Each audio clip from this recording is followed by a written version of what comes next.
A math team lost 7 of their first 9 matches, then went on to win 75% of the remaining matches, so at the end of the season they had won 2/3 of all the matches played. A member of the Problem of the Week staff came up with 2 variables and 2 equations. This is known as a system of equations. Solve this system and you'll answer this week's question. A 7th grader had a more elegant solution, 1 variable that stood for the total number of matches, and then 1 equation. Solve the equation, get what the total number is, and then find 2/3 of that number, and you'll answer this week's question. But for those who hadn't had algebra, many turned in a chart much like this one. Those students started by writing 2 wins and 7 losses for 9 total games, and they correctly deduced that to win 75% of the remaining matches means 3 wins for every loss.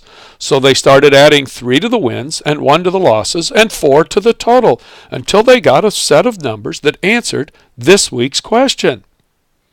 Slightly shorter way is to recognize that the remaining matches has to be divisible by 4 because they won 75%. And the total number of matches played has to be divisible by 3 so that you can win 2/3 of those matches. And then, since they played 9 matches at the beginning of the season, the 2 numbers of the remaining matches versus the total matches must be 9 apart.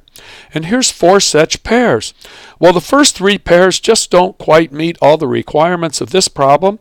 But when we get to the 4th pair, 48 and 57, we check that out by taking 3/4 of 48 to get 36.